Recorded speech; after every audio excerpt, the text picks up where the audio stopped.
Esse vídeo são sobre as necroses, então, os tipos de necrose, né? De coagulação, liquefação caseosa e gordurosa. A gente vai começar pela necrose isquêmica ou de coagulação. A etiologia está ligada principalmente a processos degenerativos com alterações circulatórias, que são crônicas, né? E ao influxo de cálcio nas células, né? O cálcio, ele causa desnaturação proteica, ou seja, ele vai fazer a coagulação de proteínas, né? Intracelularmente, né? E isso favorece também a acidose intracelular, então, né? Elas são observadas nos infartos do coração, né? No rim, baço, tumores também. Na microscopia, então, a gente vai ter influxo de cálcio, né? Porque justamente é o cálcio que causa a desnaturação proteica e a coagulação de proteínas ali e tal. No citoplasma, a gente vai ver também ele homogêneo, eosinofílico, né? O núcleo vai ter cariólise, né? Intensa, assim. As células vão estar muito bem delimitadas e a gente vai ver a presença de infiltrado inflamatório associado. Lembrando que em necrose a gente tem presença de inflamação, né?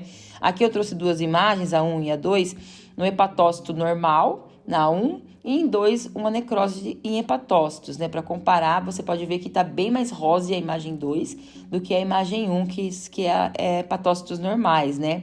Na macroscopia, a gente vai ver, então, uma coloração pálida, esbranquiçada e bem delimitada também, que formando essa área focal que a gente vê nessa imagem aqui, né, de infarto no fígado. A consistência desse órgão vai estar firme, a arquitetura tecidual vai estar preservada e vai ter só essa área realmente de infarto, né, focal ali no fígado. E a necrose de liquefação é um segundo tipo de necrose. E a etiologia envolve processos infecciosos, né, ou infecções fúngicas, bacterianas, enfim, micro-organismos piogênicos, né, que tem essa ação proteolítica, supurativa, porque necrose de liquefação, o tecido vai sendo liquefeito, né, vai sendo dissolvido e tal, então geralmente está envolvido com as ações das bactérias, né? Muito por questões das toxinas que as bactérias liberam, né, nos tecidos, né? Então a gente vai encontrar em abscessos, no flegmão, em piema, né? E a necrose de coagulação, ela pode também evoluir para de liquefação, né? Na microscopia, o que a gente vai encontrar é a dissolução tecidual, né? Como o nome diz, né? O tecido fica liquefeito. A gente vai ver espaçamento entre as células e no núcleo a gente vai ver cariólise ou às vezes cariorrege, né? O que a gente vê também aqui nessas duas imagens é que na primeira imagem a gente tem um cérebro normal, né? Um corte histológico, né? Você vê que as células estão bem próximas uma da outra, é bem rosadinho, né? Não tem áreas brancas, né? Agora no 2, você vê que tem um cérebro com necrose, que já tem bastante áreas brancas, né? Bastante espaçamento entre as células. E na macroscopia, a aparência que a gente vai ver é uma consistência amolecida, né? Porque vai ter a perda da arquitetura tecidual e áreas cavitárias, né? Formação de abscessos, vai ter presença de pus. A gente vê aqui na imagem A que tem uma área com abscesso ali, com formação de pus. Você vê que ela tá bem amolecida. E na imagem B, você vê que já formou essa cavidade, né? Porque esse tecido ali na imagem A, que tava com presença de pus e tudo mais, ele foi dissolvido, né? Liquefeito. Então, quando ele sofre essa liquefação, vai ficar um buraco, né? Uma cavidade no local onde tinha o tecido, né? A necrose caseosa é muito parecida com a necrose de liquefação. Ela também está envolvida com processos infecciosos, né? Infecções bacterianas. Vai ter também influxo de cálcio, porque o influxo de cálcio vai causar desnaturação proteica também, coagulação de proteína e tudo mais.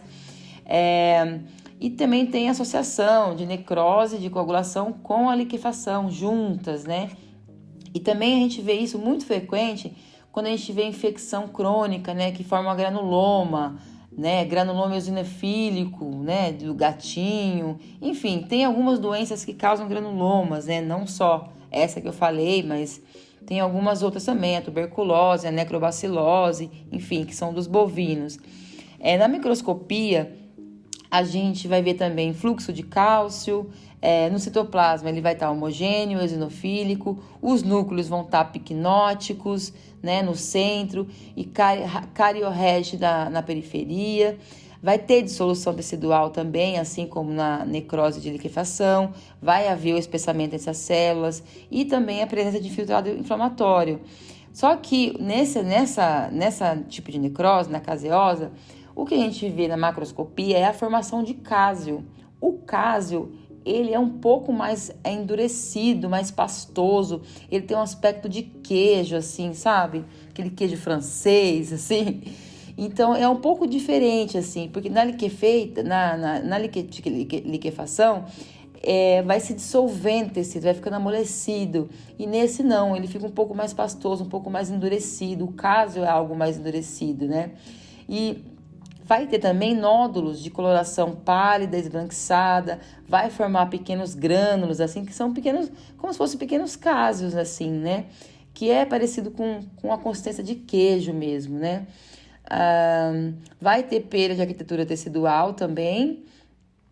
A gente vê aqui na imagem A, né, um fígado de bovino com necrobacilose, e na imagem B é um bovino com tuberculose bovina, né, que foi feita a necrópsia desses animais.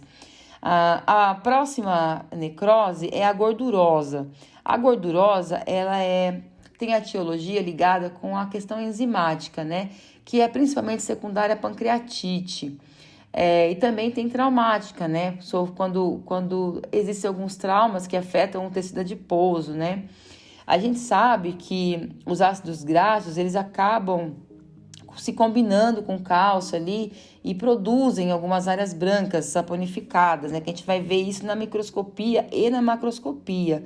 A gente vê então aqui, ó, na imagem 2, nos hepatócitos, a gente tem células saponificadas, né? Com necrose dos hepatócitos. A gente vê também presença de infiltrado inflamatório, né? E na macroscopia, a gente vê a formação de nódulos, que parece, né, pingos de vela e tal. É uma formação mais granular, mais firme. E a coloração vai ser pálida também, esbranquiçada, né? Na seta vermelha aqui a gente tem uma necrose gordurosa, né? Na vermelha. E ali na amarelinha a gente tem um infarto esplênico, né?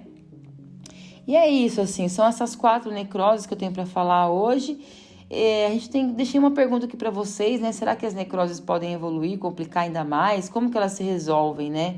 O que acontece? Será que elas só podem piorar ou ter algum jeito de se resolver a necrose? Tá bom? Muito obrigada. Espero ter ajudado você e tamo junto.